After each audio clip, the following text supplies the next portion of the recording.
sold-out crowd, Sunday Arvo, record ratings. Could this be the biggest prelim of all time? Oh, well, I think on Sunday in Brisbane, that game, it's the most I've been asked for tickets in the history, even more than State of Origin. Wow. From people just texting, so it's going to be huge. You got Brisbane, it's a grand final replay from 23, it's sold out, so 50, whatever it is, 52,500 people, and they probably could have sold it out twice, so that's how big that game is, and Amy Park's the same. How big is this game, Dan? I don't want to overblow it. It might be the game of the century. Think of it, prelim, Suncorp, daylight, It could be. 28 degrees, revenge, redemption versus a dynasty. There's nothing more you can add to this game. The personalities. Penrith are now back to their best. There's questions over Brisbane with the reshuffling, but they've been damn good. Reece Walsh. There is nothing more. The only thing missing, Braith, it's not the grand final. Yeah. But I think this will break every ratings record there is when it comes to this game. It's, I guess we have hyped this, but with good reason. Sunday afternoon footy, boys. How good. And semi-finals Sunday afternoon footy. And, you know, the NRL, they've been kicked in the teeth a bit as far as turnaround times into the grand final Friday night compared to Sunday. But this one on Sunday should be an absolute cracker. You mentioned the grand final in 2023. How much will the ghosts of that grand final be driving the Brisbane Broncos to win this one against the Panthers? You would think that they've sorted it and dealt with it, but it's how they start. If they lose, I'll say the ghosts beat them, but if they win, the monkey's off their back. These are the papers from that day 3 years ago. Well, they had it won. It was a bit like the Raiders down there the other week, right? So they'd won it, and then they lost it. Yeah. So are they thinking about it? I'd say no. Do we keep on bringing it up? Absolutely. Gordy, I'd be disappointed if it still wasn't burning inside them. You don't get these chances too often, as we've seen with the Broncos. They've had to go through so much heartache to get back to this point in time. I would be disappointed if it back at the back of Walsh, Mam, Renault's mind. Do you reckon it's in the back of the head, Braith? Yes. Yes. Whether they're actually thinking about it or subconsciously it's there. If they beat the Panthers, they walk off and they're extra satisfied. They've exercised the demons. It is there, and it will be there for the rest of their lives. You cannot erase the memory of this night.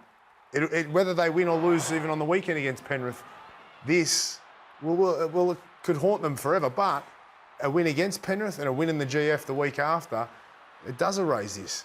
Our colleague James Graham has said for a year they were in mourning all of 2024. Such was the devastation of this loss. And it's hard to argue with that given how far they sunk and then the fact that they've risen this year. I wonder though, you talk about the ghosts of 2023, that game's 2 years ago. The ghosts of Magic Round this year, because Penrith smashed them. Remember, Penrith were really struggling, but they turned up, marquee game. Yeah. Penrith need an occasion now. They've got to that point. Your Broncos were like this. You need something to rev you up. And Magic Round, they came out and thumped them. Well, we saw it on Sunday. Penrith surprised me a little bit because they have been flat, they have been dead. They were coming last in round 12. I didn't really know, but the level they played at, I went, wow, they are champions. Yep. Right? And now they got to go up there Sunday with a side full of confidence. I think we all expected them to go to another level at finals time, but not like that first 40 minutes last week. Now, Ben Hunt has no problem being shifted into the middle if that means Ezra Mam can cause some damage against the Panthers. No, I think he'll be fine, mate. It's you're bringing in Renault, who's played 300 games, very experienced, leads us around, does all our kicking. So as a half, I just still want to play my game, just keep the same role, and then when I go into the middle, it's a position that I'm definitely used to. He's an excellent runner of the ball, Ezra. He knows the game really well and could probably be a bit of an X factor for us. Bring some energy off the bench. So if he's on his game, that I think he can come out and really help us in that area. Yeah, I'm absolutely loving this. Ezra Mam back, and I think he's got so much X factor. He's such a dangerous player, and if he's fit, he should be in the team. And he is. He's coming off the bench now. You've got some doubts over this, Dave. Do you know something that I don't know? No, there's none of that going on, Braith. I just feel as though, to your point, this guy's a match winner. He's a game breaker. We saw his impact on the grand final only a couple of years ago. If he's fit, why isn't he in the starting team? When we see players picked on the bench as 14s, it's as a role with less minutes. It's to provide impact from the bench. It's a utility role.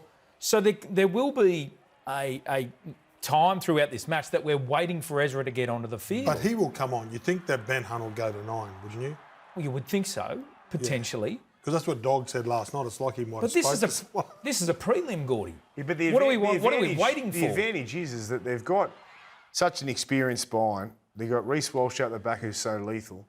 They can pick and choose when they use Ezra. They might need to use him early, if they don't get off to a good start or they need points early. They may be able to hold him back and execute him and push him into the game in the second half. It's, you don't have a loaded gun like him and not shoot it. Yes, that's my point. That is my point. Yeah, but he's going to get shot. He's going to be shot out of a cannon. I know he's coming onto the field.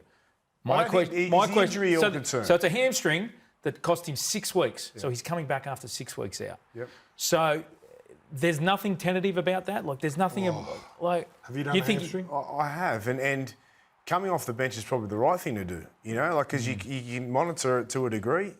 Use him only if you have to, but if he wants to be right for the grand final, it is do or die. Yep. They need to win, and it could be at the expense of him doing the injury again or making it worse for grand final day. But this is the big hurdle they got to get through against the best team in the comp. Yeah, but what if it works, right? What if Brisbane go with their normal plan, which is the starting hooker plays 50 minutes, right? Now, all season or most of the season, Billy Walters has been dynamite coming on for the last half hour. So obviously Ben Hunt goes into that role. 30 minutes of Ezra Mam running at tiring Penrith players on a 28-degree Sunday afternoon. If it works, you imagine that game's 12-all and Ezra Mam comes into the game. That's a weapon. Yeah. Well, what else would you do though? Just quickly. I'd start him. You'd start him. I think he's that dynamic. So that's your If he's issue. fit, Your mate. issue is more you'd start him more so than put him Yeah. on the bench. Why are we Can holding I back? ask his insurance?